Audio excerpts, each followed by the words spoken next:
کیا سب کچھ ٹھیک ہے ڈاکٹر صاحب؟ کوئی پریشانی کی بات تو نہیں ہے نا؟ رانیہ نے اپنے دل پر ہاتھ رکھتے ہوئے انتہائی گھبرائی ہوئی اور کانپتی آواز میں پوچھا۔ اس کی آنکھیں ڈاکٹر احمد کے چہرے پر ٹکی ہوئی تھیں، جہاں صرف اور صرف ایک گہری سنجیدگی اور خاموشی پھیلی ہوئی تھی۔ وہ ہسپتال کے اس ٹھنڈے کوریڈور میں اپنے باپ کی زندگی کی بھیک مانگتی نظر آ رہی تھی۔ اس کا پورا وجود خوف سے لرز رہا تھا کہ کہیں ڈاکٹر کے منہ سے کوئی ایسی بات نہ نکل جائے جو اس کی دنیا اجاڑ دے۔ ڈاکٹر احمد نے ایک گہری اور سرد سانس لی۔ اس کے ہاتھ میں موجود میڈیکل رپورٹس اس بات کی گواہی دے رہی تھیں کہ اندر کا معاملہ کتنا سنگین اور ہاتھ سے نکل چکا ہے۔ اس نے رانیہ کی طرف دیکھا اور انتہائی افسوس اور دھیمے لہجے میں کہا، یہ واقعی بہت سنجیدہ مسئلہ ہے رانیہ بی، اور بدقسمتی یہ ہے کہ بہت بڑا اور اہم مسئلہ ہے۔ آپ کو اپنے والد کو لے کر اسی وقت اسی لمحے شہر کے کسی بڑے ہسپتال نکلنا پڑے گا۔ وہاں پہنچتے ہی ہمیں ان کے کچھ اور بڑے اور ضروری ٹیسٹ کروانے ہوں گے تاکہ اصل صورتحال کا اندازہ لگایا جا سکے۔ لیکن جو کچھ میں اس وقت ان کی حالت دیکھ رہا ہوں، جو ان کی یہ موجودہ رپورٹیں بتا رہی ہیں، ان کے مطابق ان کا دل اب مزید بوجھ برداشت نہیں کر پا رہا۔ آپ کو بہت جلد ان کی اوپن ہارٹ سرجری کروانی ہوگی۔ Open heart surgery? یہ لفظ رانیہ کے کانوں میں کسی خوفناک دھماکے کی طرح گونجا۔ اس کے پیروں تلے سے زمین نکل گئی اور سارا ہسپتال اس کے گرد گھومتا ہوا محسوس ہوا۔ اس نے تڑپ کر ڈاکٹر احمد کی طرف دیکھا۔ اس کی آنکھوں سے آنسو بہہ نکلے اور وہ ہنستی روتی آواز میں بولی، ڈاکٹر صاحب، یہ آپ کیا کہہ رہے ہیں؟ نہیں، خدا کے لیے ایسا مت کہیں۔ یقیناً آپ سے کوئی بہت بڑی غلطی ہوئی ہے۔ یہ رپورٹیں کسی اور کی ہوں گی۔ اور آپ دیکھیں میرے ابو کے دل کو اچانک بھلا کیا ہو سکتا ہے؟ انہیں تو زندگی میں کبھی دل کا کوئی عارضہ نہیں رہا۔ انہوں نے کبھی سینے میں درد کی شکایت نہیں کی، نہ ان کی کوئی بری عادت ہے، نہ ان کا وزن زیادہ ہے، اور نہ وہ تو سگریٹ کو ہاتھ لگاتے ہیں۔ پھر اچانک اتنی بڑی بیماری ان کے اندر کہاں سے آ گئی؟ وہ تو بالکل ٹھیک تھے۔ ڈاکٹر احمد نے رانیہ کی اس بے بسی اور پاگل پن کو دیکھا۔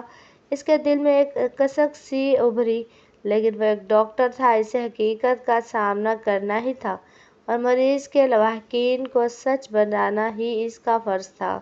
اس نے شفقت سے رانیہ کو تسلی دینے کی کوشش کرتے ہوئے دیکھا، دیکھو رانیہ، یہ جو انسانی دل ہے نا، یہ بہت ناغالب اور ناقابل اعتبار چیز ہے۔ اس پر کبھی بھی اندھا بھروسہ نہیں کیا جا سکتا۔ کسی کو معلوم کہ یہ کب کس موڑ پر انسان کو دھوکہ دے دے اور آپ کا ساتھ دینے سے صاف انکار کر دے۔ اس لیے جذبات سے زیادہ اس وقت عقل سے کام لینے کی ضرورت ہے۔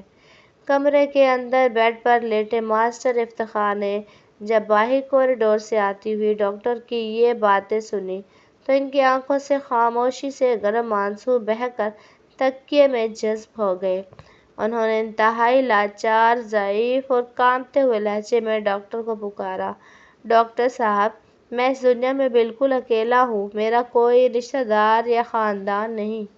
میری اس معصوم بیٹی کا میرے سوا اس پوری کائنات میں کوئی دوسرا آسرا نہیں ہے، کوئی اس کی دیکھ بھال کرنے والا نہیں ہے۔ یہ دنیا بہت ظالم ہے، یہ اکیلی لڑکی کو جینے نہیں دے گی۔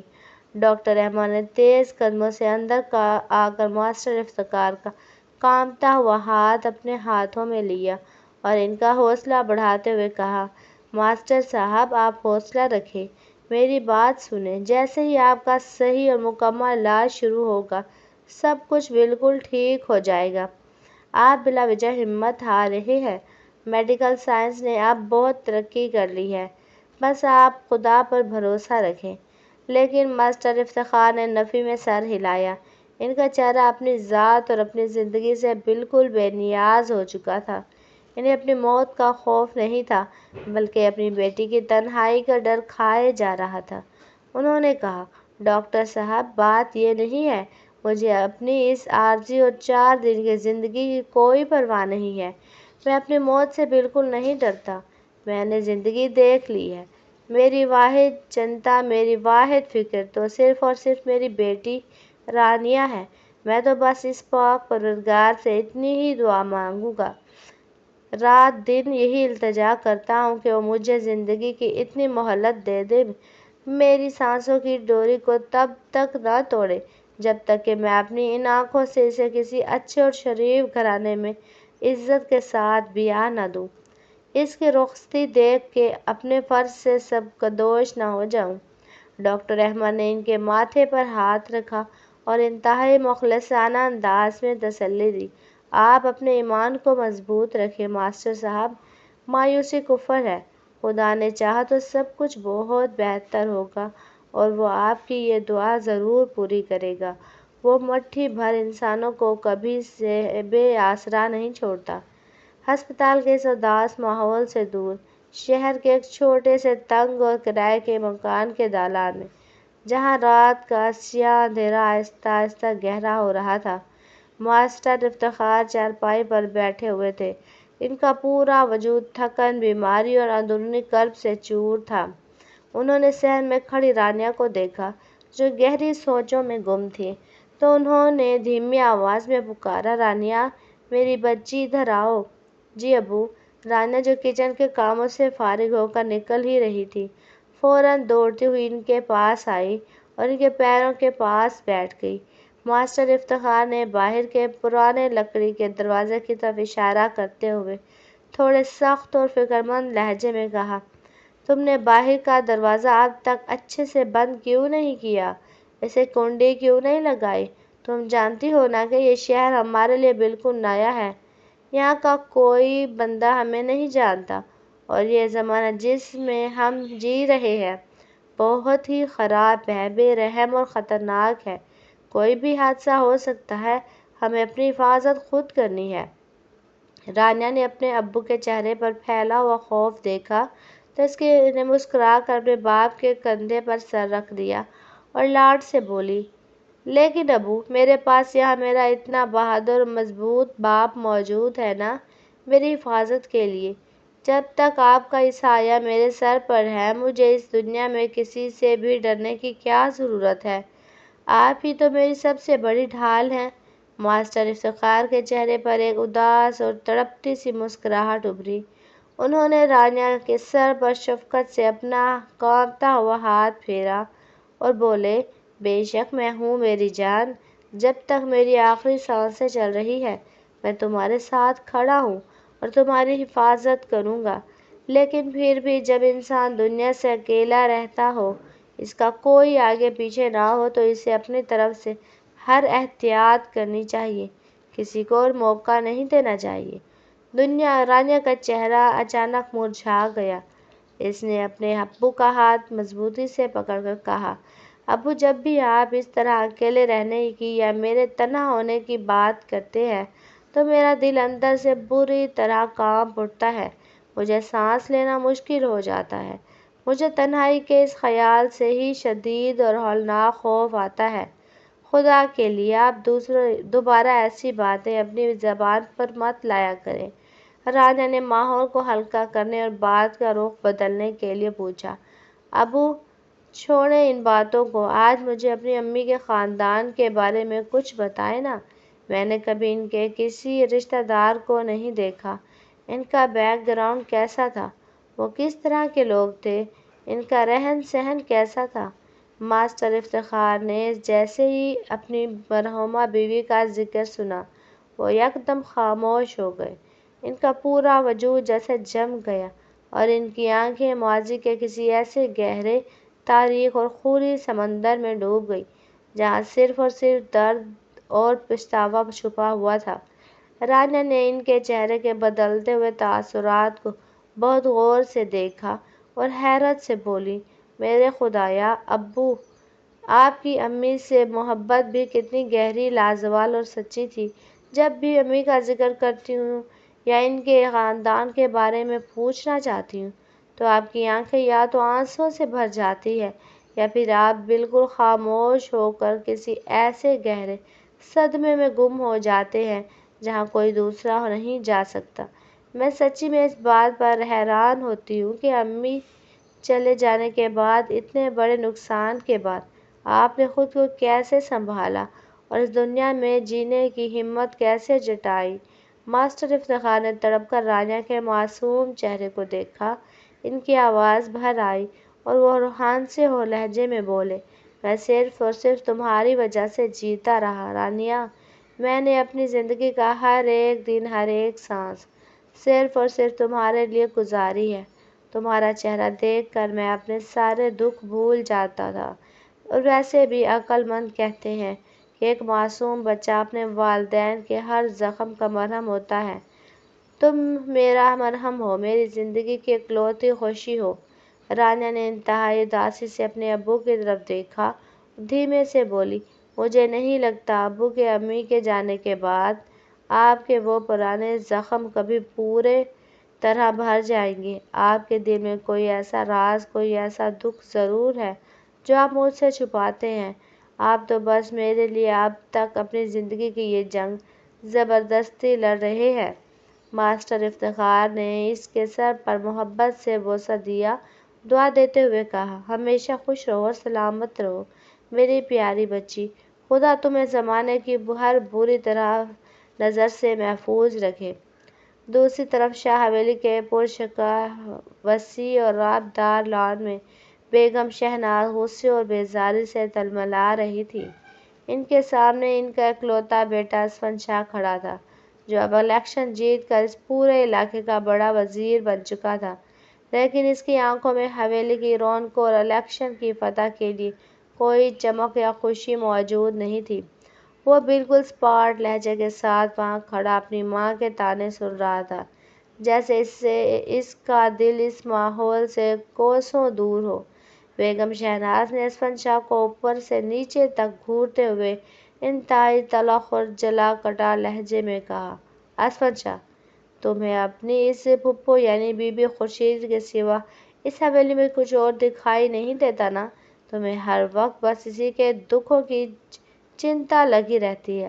تمہیں اس بات کی ذرا برابر بھی پرواہ نہیں ہے، نہ کوئی احساس ہے کہ تمہاری سگی ماں کب سے یہاں حویلی کے صحن میں کھڑی تمہاری بلائیں لینے، تمہاری نظر اتارنے اور تمہیں دعائیں دینے کے لیے تمہارا راستہ تک رہی ہے۔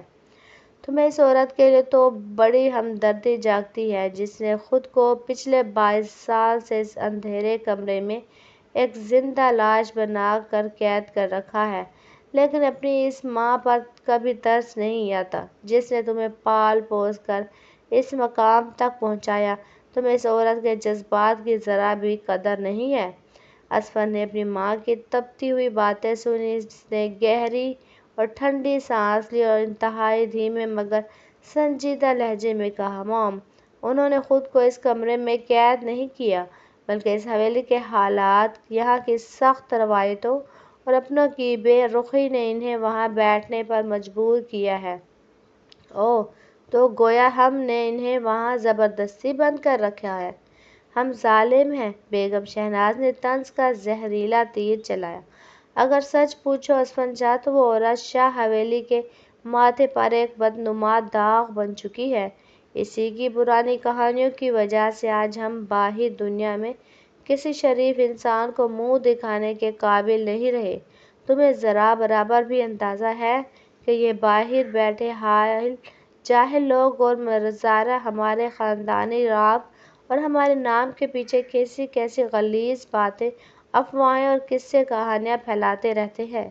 انہوں نے غصے سے ہاتھ ہچکچاتے ہوئے کہا، کوئی کہتا ہے کہ سردار جہانگیر شاہ نے اپنی سگی بہن کی ضد کی وجہ سے اسے اپنے ہاتھوں سے جان سے مار دیا ہے، تو کوئی کہتا ہے کہ وہ 22 سال پہلے حویلی کی عزت داؤ پر لگا کر کسی غیر مرد کے ساتھ بھاگ گئی تھی، اور شاہ حویلی والے اب اپنی بدنامی چھپانے کے لیے اس کے زندہ ہونے کا جھوٹ بول رہے ہیں۔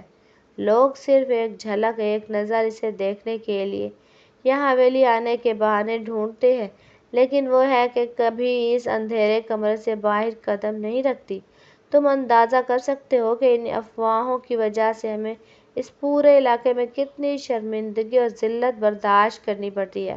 اسفند شاہ کی آنکھوں میں ایک سرد چمک ابھری، اس نے اپنی ماں کی غصے سے سرخ ہوتی آنکھوں میں دیکھتے ہوئے کرارے اور دو ٹوک انداز میں جواب دیا، "مام، لوگ جو چاہیں کہیں، ان کا کام ہی باتیں بنانا ہے۔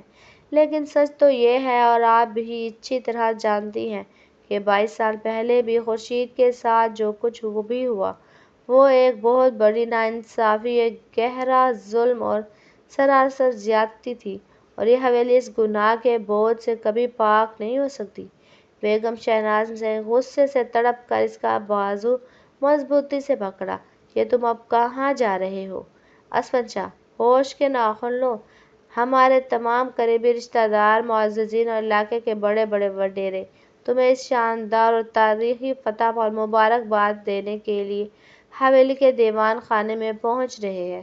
تمہیں اس وقت اندر مہمانوں کے بیچ ہونا چاہیے، نہ کہ یہاں کھڑے ہو کر بحث کرنی چاہیے۔" اسفند شاہ کے جھٹکے سے اپنا بازو ان کی گرفت سے چھڑایا اور انتہائی سرد اور بے نیاز لہجے میں کہا، "تو پھر آپ جائیں مام، اور ان تمام رشتہ داروں کی مبارکباد خود آگے بڑھ کر قبول کریں۔ میرا یہاں دم گھٹتا ہے، مجھے اس سیاسی ڈرامے میں کوئی دلچسپی نہیں ہے۔" یہ کہہ کر اسفند شاہ تیز قدم اٹھاتا ہوا دالان کی طرف بڑھ گیا اور حویلی کے ملازموں کو دیکھتے ہی اونچی آواز میں پکارا، "منشی کریم! منشی کریم کہاں ہے؟" حویلی کے ایک پرانے ملازم نے دوڑتے ہوئے آ کر اسفند کے سامنے ہاتھ جوڑے اور ڈرتے ڈرتے کہا، "چھوٹے سائیں، منشی کریم اس وقت حویلی میں موجود نہیں ہیں، وہ تو صبح کا کہیں باہر گئے ہوئے ہیں۔" اسفند شاہ نے ماتھے پر شدید بل لاتے ہوئے غصے سے پوچھا، "وہ حویلی چھوڑ کر کہاں گئے؟ ان کا اس وقت یہاں ہونا ضروری تھا۔" ملازم نے سر جھکا کر جواب دیا، "سائیں، وہ تو صبح سویرے ہی یہاں سے درگاہ کے لیے نکل گئے تھے۔" "وہ درگاہ کیوں گئے ہیں؟" اسفند نے حیرت اور چنتا سے پوچھا۔ ملازم نے کہا، "چھوٹے سائیں، وہ آپ کی اس الیکشن کی بڑی جیت کی خوشی میں کوئی مذہبی منت مانگ کر گئے تھے، اسی لیے وہ درگاہ پر آپ کی کامیابی کے شکرانے کی دعا کرنے وہاں غریبوں میں لنگر تقسیم کرنے گئے ہیں۔" "چھوٹے سائیں، آپ دونوں کا رشتہ اور یہ دوستی بھی کتنی نایاب اور عجیب ہے۔ سگے بھائیوں میں بھی آج کل ایسی محبت اور قربانی کا جذبہ نہیں دیکھا جاتا۔ آپ کی اور منشی کریم کے بیٹے غلام کے بیچ میں ہے، اور آپ غلام تو ایک دوسرے کے لیے اپنی جان تک دینے سے پیچھے نہیں ہٹتے۔ پورا گاؤں آپ کی دوستی کی مثالیں دیتا ہے۔ کیا وہ آپ کو بتا کر نہیں گیا؟" اسفند شاہ نے دور افق کی طرف دیکھتے ہوئے دھیمے اور مان بھری آواز میں کہا، "ہاں ہاں، میں نے اسے صبح حویلی کے گیٹ سے نکلتے ہوئے دیکھا، اور زبیدہ بھی، یعنی ہماری خالہ لاجو بھی اس کے ساتھ تھی۔ وہ وہی درگاہ پر لنگر بانٹنے کے انتظامات دیکھ رہی ہوں گی۔ جب تک غلام اور خالہ لاجو میرے دائیں بائیں کھڑے ہیں، اسفند شاہ زندگی کے کسی میدان میں، کسی بھی امتحان میں کبھی ناکام نہیں ہو سکتا۔ وہ دونوں میری اصل طاقت ہیں۔" بیگم شہناز جو کچھ دوری پر کھڑی یہ ساری گفتگو سن رہی تھی، انہوں نے زہر آلودہ اور طنزیہ مسکراہٹ کے ساتھ بے زیاری سے اپنے پلو کو جھٹکا اور بولی، "اس حویلی کی عورتوں کے مقدر میں کبھی کسی مرد کا سچا تحفظ، عزت یا محبت لکھی ہی نہیں ہے اسفند شاہ، چاہے وہ باپ ہو، بیٹا ہو یا شوہر۔ تنہائی کی سردی، اپنوں کی بے رخی اور نظر انداز کیا جانا ہی اس شاہی خاندان کی ہر عورت کا آخری مقدر رہا ہے، اور یہ شعائر خدا کی طرف سے ہی ہمارے نصیب کی تختی پر لکھ دیا گیا ہے کہ ہم محلوں میں رہ کر بھی تنہا ہیں۔"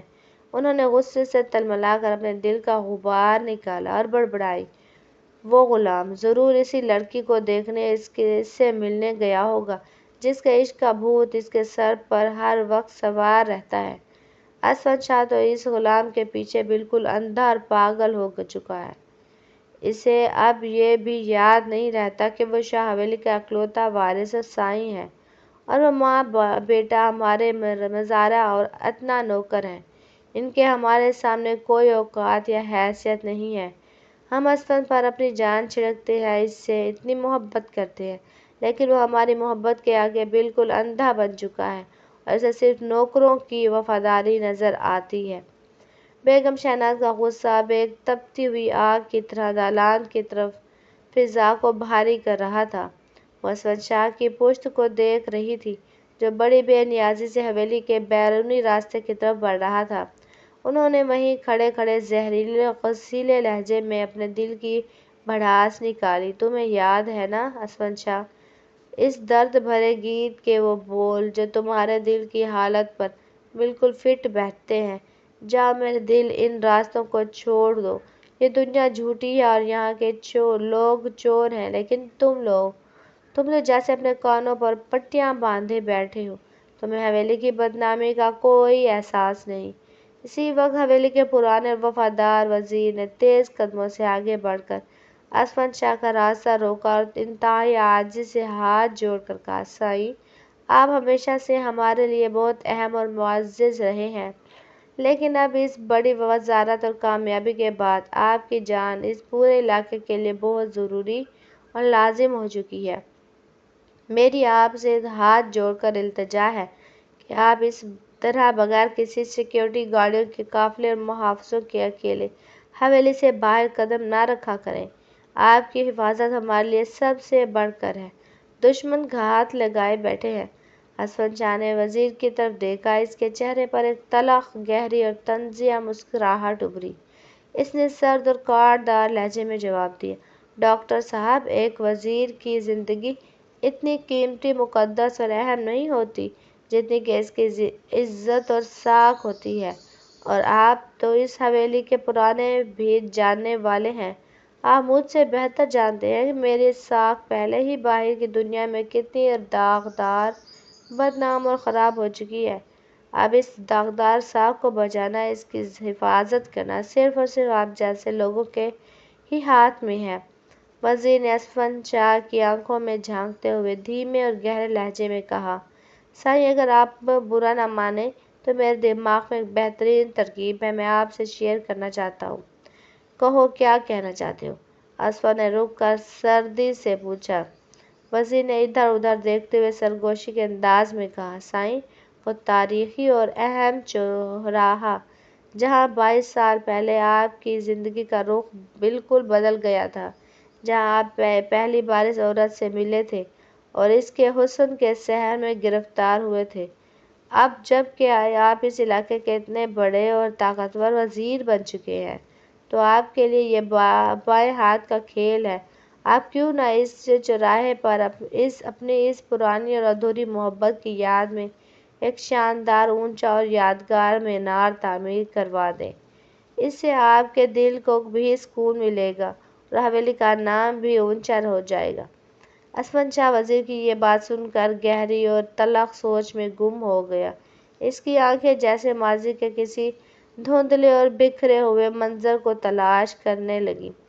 اس نے ہارے ہوئے اور اداس لہجے میں کہا، "میں تو بعض اوقات خود اس سوچ میں پڑ جاتا ہوں کہ کیا واقعی وہ لڑکی اس دنیا میں موجود بھی تھی، یا وہ صرف میرے دماغ کا کوئی خوبصورت وہم، کوئی خواب تھی۔ ہمیں کچھ معلوم نہیں کہ وہ اچانک اس دنیا سے آئی تھی اور پھر پلک جھپکتے ہی غائب ہو گئی۔ مجھے تو اب بھی سمجھ نہیں آتا کہ چند لمحوں کا کوئی طوفانی عشق تھا یا میری پوری زندگی کے لیے کوئی عمر قید کی سزا بن چکی ہے۔ وہ کہاں سے آئی ہے اور کہاں چلی گئی؟ کاش کوئی ایسا جادو ہو جائے کہ کوئی اسے ڈھونڈ کر دوبارہ میرے پاس لے آئے۔" غلام جو ابھی درگاہ سے واپس لوٹا تھا اور خاموشی سے اسود کے پیچھے آ کر کھڑا ہوا تھا، اس نے اپنے سائیں کے درد کو محسوس کرتے ہوئے دھیمے شکوہ آمیز لہجے میں کہا، "بادشاہ، میں آپ کے دل کا حال بہت اچھے سے سمجھ سکتا ہوں۔ ماضی کے اس پرانی آگ کے کسی بھی نشان کو اپنے سامنے دیکھنا یقیناً آپ کے تڑپتے ہوئے دل کو ایک عارضی سکون اور راحت دیتا ہوگا، لیکن بادشاہ، آپ مجھے یہ بتائیں کہ میری کیا خطا ہے؟ میں اس سزا میں بلا وجہ کیوں گھسیٹا جا رہا ہوں؟ میں کیوں ہمیشہ آپ کے ساتھ اس عذاب کو جھیلنے کے لیے وہاں کھڑا رہتا ہوں؟ اس لمحے اس ماضی کی دلدل میں پھنسے ہوئے تو اصل میں آپ ہیں، لیکن ہر وقت مظلوم اور قربانی کا بکرا مجھے بننا پڑتا ہے۔" اسود شاہ نے مڑ کر غلام کے کندھے پر ہاتھ رکھا اور گہرے سنجیدہ لہجے میں کہا، وہ اس لیے غلام کیونکہ تم اس سزا کو کاٹنے میں ہر پل ہر لائن میں میرے بالکل برابر شریک ہو اور میرے ساتھ کھڑے ہو۔ میں معذرت چاہتا ہوں میرے بھائی، لیکن یہ تلخی اور ننگی حقیقت ہے۔ مجھے باہر کی دنیا کا سامنا کرنے کے لیے ہر موڑ پر تمہاری ضرورت ہوتی ہے اور تمہیں میرا سایہ بن کر میرے ساتھ کھڑا ہونا پڑتا ہے۔ غلام نے ایک لمبی سانس لی اور آسمان کی طرف دیکھ کر بولا، اسفند، آپ اللہ کا شکر ادا کریں اور اپنی خوش قسمتی کا جشن منائیں کہ خدا نے آپ کو اس شدید اور ہولناک ذہنی عذاب اور تڑپ سے بچا رکھا ہے، ورنہ انسان تو پاگل ہو جاتے ہیں۔ اسفند کی آنکھوں میں ایک عجیب سا جنون بھرا۔ اس نے کہا، بے شک اللہ کا شکر ہے، کیونکہ محبت کے اس شدید عذاب کا جو نشہ ہے نا، وہ بہت ہی ظالم، سنگ دل اور بے رحم معشوق کی طرح ہوتا ہے۔ انسان کو اندر سے کھوکھلا کر دیتا ہے، لیکن وہ پھر بھی اسی کا اسیر رہنا چاہتا ہے۔ حویلی کے دالان کی اس تپتی ہوئی بحث سے فارغ ہو کر اسفند شاہ تیز قدموں سے باہر کھڑکی کھڑی اپنی کالی چمکدار گاڑی کی طرف بڑھ رہا تھا۔ حویلی کا ماحول اس کے لیے زہر بن چکا تھا اور وہ وہاں ایک پل بھی مزید رکنا نہیں چاہتا تھا۔ ابھی اس نے گاڑی کا دروازہ کھولنے کے لیے ہاتھ بڑھایا ہی تھا کہ اس کے پیچھے ایک خاموش اور رعب دار آواز گونجی، چھوٹے سائیں، السلام علیکم۔ اسفند شاہ نے مڑ کر دیکھا تو سامنے منشی کریم کھڑے تھے۔ اس کے چہرے پر ہمیشہ کی طرح حویلی کی وفاداری اور گہری متانت پھیلی ہوئی تھی۔ اسفند شاہ کے چہرے پر ایک دھیمی سی مسکراہٹ ابھری۔ اس نے کہا، وعلیکم السلام منشی چچا، کہیے اس وقت یہاں باہر کیسے آنا ہوا؟ منشی کریم نے انتہائی عاجزی سے اپنے دونوں ہاتھ جوڑے اور جھک کر بولے، چھوٹے سائیں، اس وقت یہ سارا وقار، یہ خوشی اور یہ حویلی کا جاہ و جلال صرف اور صرف آپ کے دو قدم سے ہے، کیونکہ اب شاہ حویلی کا اقتدار اس پورے علاقے پر قائم ہو چکا ہے اور اب آپ بڑے وزیر بن چکے ہیں۔ اب جب آپ کے ہاتھ میں سب سے بڑی طاقت آ چکی ہے تو میں آپ کو دل کی گہرائیوں سے مبارکباد پیش کرنے حاضر ہوا ہوں۔ اسفند شاہ ایک سرد سانس لی اور گاڑی کی چھت پر ہاتھ رکھتے ہوئے گہرے لہجے میں کہا، آپ کی ان مبارکبادوں کا بہت بہت شکریہ منشی چچا، میں آپ کی وفاداری کی قدر کرتا ہوں۔ اسفند نے اس کی آنکھوں میں جھانکتے ہوئے کہا، لیکن منشی چچا، آپ اس وقت یہاں باہر کھڑے ہو کر میرا راستہ کیوں روک رہے ہیں؟ کیا آپ بھی مجھے اسی پرانے اور خونی چرواہے کی طرف جاتا ہوا دیکھ رہے ہیں؟ منشی کریم نے اداسی سے سر ہلایا اور دھیمی آواز میں کہا، سائیں، جو خاندانی اور شریف لوگ ہوتے ہیں نا، وہ اپنی زندگی کے سب سے بڑے اور خوشی کے موقع پر بھی اپنے ماضی کے اس پرانے مزارہ، اپنی اس پہلی محبت کی چوکھٹ پر حاضری دینا اور وہاں جا کر سر جھکانا کبھی نہیں بھولتے۔ میرے دل میں اس بات کا ذرا برابر بھی شک نہیں تھا۔ آپ اپنی اس اتنی بڑی وزارت اور فتح کا جشن منانے سے پہلے اپنی اس پاک اور سچی محبت کی یاد پر ضرور جائیں گے، چونکہ آپ نے اپنی موجودگی سے ہمارے شہر کو ایک بار پھر عزت بخشی ہے۔ تو سائیں، کیوں نہ آج اس ادھورے اور تڑپتے رشتے کی آخری رسومات بھی اپنے ہاتھوں سے ادا کر دی جائیں؟ کیوں نہ اس قصے کو ہمیشہ کے لیے دفن کر دیا جائے؟ اسفند شاہ نے منشی کی بات سن کر ایک تلخ ہنسی۔ اس کی آنکھوں میں رانیہ کا چہرہ ایک پل کے لیے چمکا۔ اس نے مڑ کر گاڑی کے اندر بیٹھے ہوئے غلام کی طرف دیکھا اور کرارے انداز میں حکم دیا، غلام، گاڑی کو اس پرانے اور مرکزی چوراہے کی طرف لے جانے کی بجائے سیدھا موڑو اور اسے رانی کے کوٹھے کی طرف بڑھ جاؤ، آج مجھے وہیں جانا ہے۔ غلام نے جیسے ہی اپنے مالک کا یہ حکم سنا، اس کے چہرے کا رنگ یکدم اڑ گیا اور اس نے گھبرا کر اسفند کی طرف دیکھا۔ اس نے ہاتھ جوڑ کر انتہائی عاجزی اور لجاجت سے کہا، چھوٹے سائیں، میری آپ سے ایک چھوٹی سی التجا ہے، ایک بہت ہی عاجزانہ گزارش ہے، اگر آپ برا نہ مانیں اور میری اس بات کو سن لیں۔ کہو احمد، کیا کہنا ہے؟ اسفند نے گاڑی کا دروازہ کھولتے ہوئے پوچھا۔ تو احمد نے ہچکچاتے ہوئے کہا، سائیں، بات یہ ہے کہ جب بھی آپ اپنی اس پرانی معشوقہ سے یعنی اس رانی سے ملنے کے لیے اس کے کوٹھے پر جاتے ہیں تو خدا کے لیے مجھے اپنے ساتھ اندر مت لے جایا کریں۔ مجھے وہاں باہر کوریڈور میں اکیلے کھڑے ہو کر آپ کا انتظار کرنا پڑتا ہے۔ سچ پوچھیں تو اس بدنام جگہ پر کھڑے ہو کر میں خود کو بالکل اجنبی، بیکار اور آؤٹ آف پلیس محسوس کرتا ہوں۔ میرا وہاں دم گھٹتا ہے سائیں۔ اسفند شاہ نے ایک زوردار قہقہ لگایا اور احمد کے کندھے کو تھپتھپاتے ہوئے طنز سے کہا، تو پھر تم باہر کیوں کھڑے رہتے ہو؟ احمد، تم بھی میرے ساتھ اندر کیوں نہیں چلے جاتے؟ کیا معلوم کہ اس رنگین محفل کے اندر قدم رکھتے ہی تمہیں بھی اپنے لیے کوئی خوبصورت جادوگرنی میں کوئی سحر انگیز عورت مل جائے جو تمہاری اس اداس دل کو بہلا دے۔ نہیں جھوٹے سائیں، توبہ استغفار۔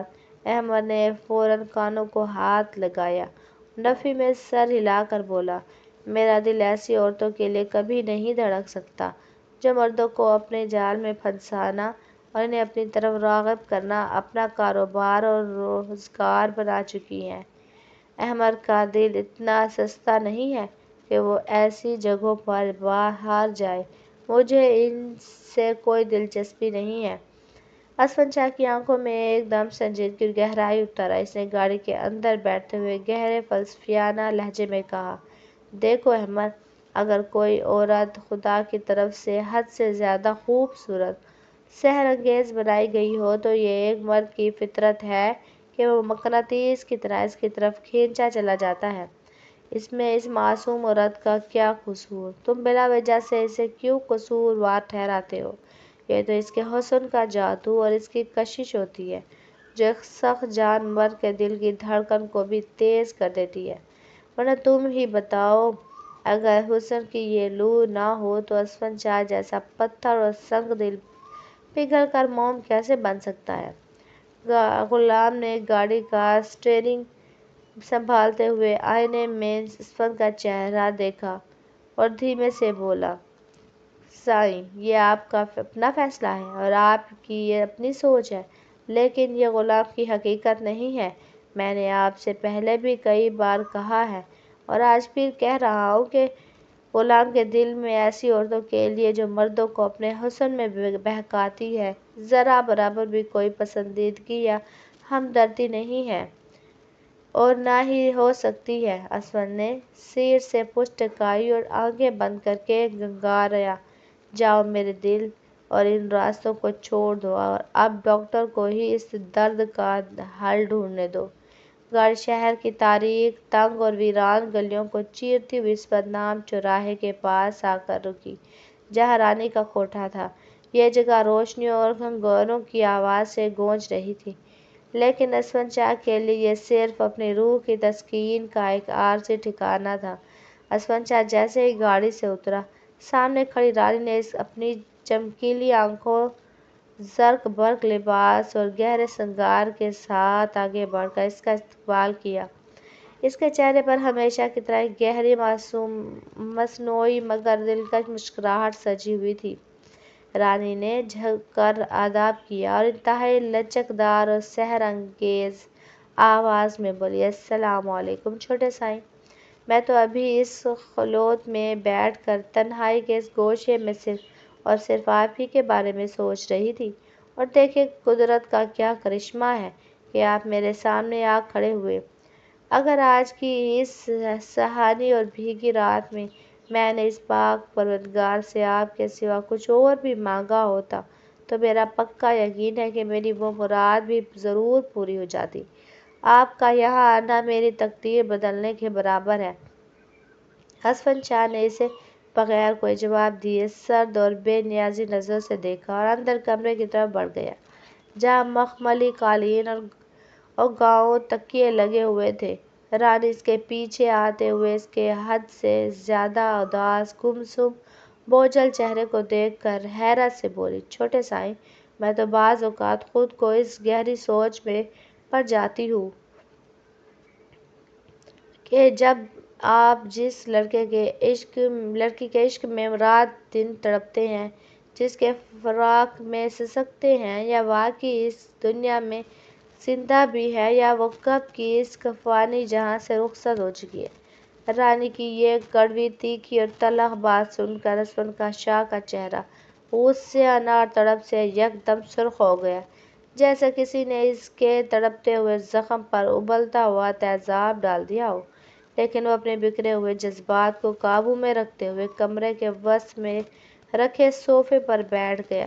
رانی نے اس کی یہ حالت دیکھی تو اس کے سامنے اپنے ہاتھ جوڑے اور اس کی نم آنکھوں میں جھانکتے ہوئے دھیمے لہجے میں بولی، چھوٹے سائیں، آپ کا یہ پاگل پن، آپ کا یہ جنون اور یہ سچی دیوانگی مجھے خود اس محبت کے احساس سے محبت کرنے پر مجبور کر دیتی ہے۔ اوہ، وہ لڑکی اس کائنات کی کتنی خوش قسمت، بخت والی اور رشک کے قابل ہوگی، جس کے لیے اسفن شاہ جیسا رعب دار، مغرور اور وزیر مرد اپنی ان آنکھوں سے خاموشی سے آنسو بہاتا ہے اور اس کی یاد میں پگھلتا ہے۔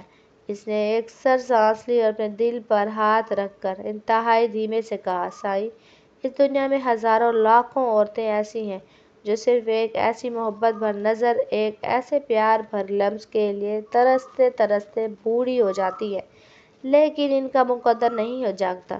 وہ اپنی پوری زندگی اپنے خیالی بدقسمتی ہاتھوں میں اپنی ویران تقدیر کا ماتم کرتے ہوئے گزار دیتی ہیں، اور آخرکار ایک دن اسی حسرت اور نا امید کا کفن اوڑھ کر خاموشی سے اندھیرے میں جا سوتی ہے۔ آپ کا عشق تو ایک عبادت ہے سائیں، کاش کوئی میرے لیے بھی ایسے تڑپتا۔ اسفن نے اپنی نم آنکھوں کو صاف کیا، رانی کی طرف دیکھ کر انتہائی ہارے ہوئے، اندر سے ٹوٹے ہوئے لہجے میں پوچھا، رانی، تم سچ بتاؤ، کیا تمہیں لگتا ہے کہ میں زندگی کے کسی موڑ پر اسے دوبارہ ڈھونڈ پاؤں گا؟ کیا وہ مجھے کبھی ملے گی، یا میں اسی طرح اندھیروں میں بھٹکتا رہوں گا؟ رانی نے اداسی سے سر ہلایا، بوجھل آواز میں جواب دیا، سائیں، میں اپنی بدقسمتی اور اپنے اس کالے مقدر کو دیکھ کر اتنے یقین سے کہہ سکتی ہوں کہ آپ کی یہ سچی محبت، یہ تڑپ کبھی ضائع نہیں جائے گی۔ آپ اسے ایک دن ضرور ڈھونڈ نکالیں گے۔ خدا سچے دلوں کو کبھی جدا نہیں رکھتا اور کوئی نہ کوئی راستہ ضرور نکالتا ہے۔ اسفن شاہ کی آنکھوں میں ایک امید کی دھندلی چمک ابھری۔ اس نے جذباتی ہو کر کہا، رانی، اگر واقعی ایسا کوئی معجزہ ہو، اگر وہ سچ مچ میری زندگی میں واپس لوٹ آئی، تو یہ میری اس ادھوری زندگی کا سب سے بڑا، لازوال اور آخری کرشمہ ہوگا۔ اس کے بعد مجھے کچھ نہیں چاہیے۔ رانی کے چہرے پر اچانک ایک گہری اداسی، تعصب اور خوف کی لہر دوڑ گئی۔ اس نے ڈرتے ڈرتے اسفن شاہ کے چہرے کو تکا اور پوچھا، چھوٹے سائیں، اگر وہ لڑکی واقعی معجزاتی طور پر آپ کی زندگی میں واپس آ گئی، تو کیا اس کے بعد آپ میرے پاس اس کوٹھے پر آنا ہمیشہ کے لیے چھوڑ دیں گے؟ کیا غلام کا سائیں اس رانی کو یکسر بھول جائے گا؟ اسفن شاہ نے دوڑ کر کھڑکی سے باہر آسمان چمکتے ہوئے اداس چاند کو دیکھا اور گہری سنجیدگی لہجے میں کہا، میں یہاں ضرور آؤں گا رانی، لیکن صرف اسی صورت میں جب میری وہ رانیہ مجھے یہاں آنے کی اجازت دے گی۔ اگر اس نے مجھے روک دیا، اگر اس نے ایک بار بھی منع کر دیا، تو میرے قدم ہمیشہ کے لیے جم جائیں گے۔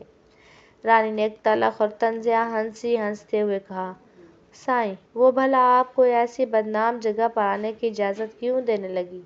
دنیا کی کوئی بھی خاندانی اور شریف عورت اپنے مرد کو کسی دوسری عورت کے پاس جانے کی اجازت کبھی نہیں دیتی، وہ تو تڑپ اٹھے گی۔ اسفن شاہ نے صوفے پر ٹیک لگائی اور ایک دیوانوں جیسی پرسکون مسکراہٹ کے ساتھ بولا، تم دعا کرو رانی کہ وہ مجھے کبھی یہ اجازت نہ دے۔ اگر اس نے مجھے بڑی بے نیازی اور سرد مہر سے یہاں آنے کی اجازت دے دی، تو اس کا مطلب ہوگا اسے مجھ سے محبت ہی نہیں ہے، وہ میرے لیے بے حس ہو چکی ہے، اور اس کا یہ سکھ، یہ بے نیازی مجھے اسی پل جان سے مار دے گی۔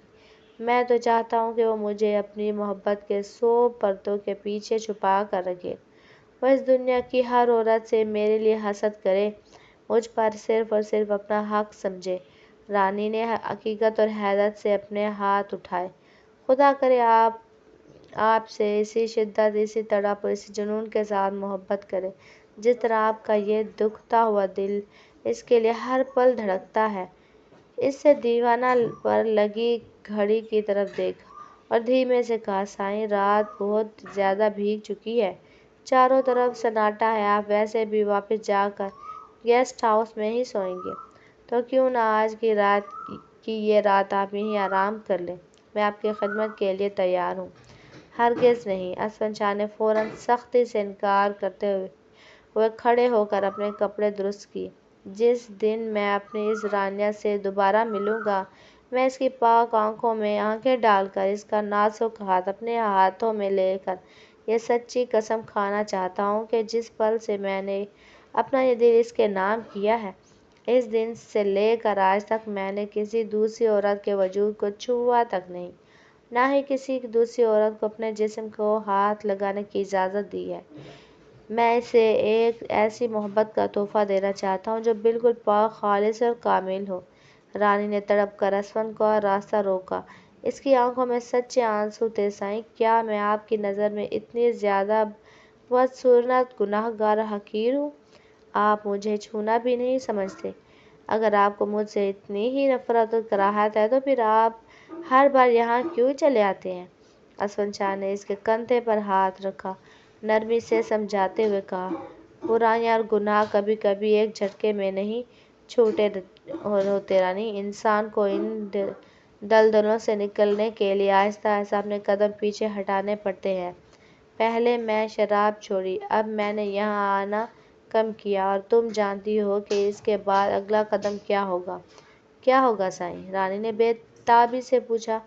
اسفند شاہ نے اپنی گاڑی کی چابی اٹھائی، کرارے لہجے میں جواب دیا، اس کے بعد میں اس پوری دنیا سے اپنا منہ موڑ لوں گا، اس کائنات کو ٹھکرا دوں گا، صرف اور صرف اس لڑکی کو پانے کے لیے میں خود کو روح اور جسم کے ساتھ اس کے حوالے کر دینا چاہتا ہوں۔ رانی نے شرمندگی سے سر جھکا لیا۔ سائیں، آپ کو ذرا برابر بھی شرم یا جھجک محسوس نہیں ہوتی کہ آپ اس لڑکی کا ذکر اتنے فخر مان اور کھلے عام میرے سامنے اس کوٹھے پر کرتے ہیں؟ اسفند شاہ نے ایک گہری اور تلخ ہنسی ہنسی۔ تم میرا حال دیکھتی ہو نا رانی، اور میں اس کا حال سوچتا ہوں۔ اس دنیا میں تم سے بہتر تڑپ اور انتظار کا یہ دکھ بھلا کون سمجھ سکتا ہے؟ تم میرا انتظار کرتی ہو، میں اس کا کرتا ہوں۔ یہ کہہ کر اسفند تیز قدموں سے کمرے سے باہر نکل گیا، جہاں غلام گاڑی اسٹارٹ کیے اس کا منتظر تھا۔ دوسری طرف حویلی کے اسی اندھیرے اور سنسان کمرے میں، جہاں 22 سال کا سناٹا قید تھا، بی بی خورشید بیڈ پر بیٹھی ہوئی تھی کہ اچانک بیگم شہناز تیز قدموں سے اندر داخل ہوئی۔ ان کے چہرے پر غصے کے بادل گرج رہے تھے۔ بی بی خورشید نے ان کو دیکھتے ہی انتہائی سرد اور کرارے انداز میں کہا، آؤ شہناز بیگم، آج اچانک اس اندھیرے کمرے کا رخ کیسے کر لیا؟ اس اچانک بلاوے کے پیچھے کیا کہانی ہے؟ اور کیا اب کی بار ہمارے خلاف کوئی نیا گلہ شکوہ، کیا کوئی نئی شکایات کا تانا بانا بن کر لائی ہو؟ بیگم شہناز نے غصے سے اپنے ہاتھ باندھے اور وہیں کھڑے کھڑے کڑک دار آواز میں بولی، خورشید بیگم، میرے پاس یہاں بیٹھنے اور فالتو باتوں میں وقت ضائع کرنے کی ذرا برابر بھی مہلت نہیں ہے۔ تمہارے پاس جو بھی بات ہے اسے فوراً اور صاف صاف زبان پر لاؤ، میں سننے کے لیے تیار کھڑی ہوں۔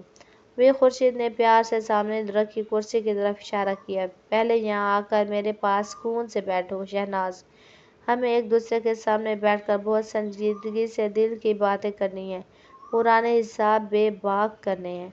ہرگز نہیں، بیگم شہناز نے دو ٹوک انکار کیا، میں نے کہہ دیا نا کہ میرے پاس فضول باتوں کے لیے وقت نہیں ہے، جو کہنا ہے یہیں سے کہو۔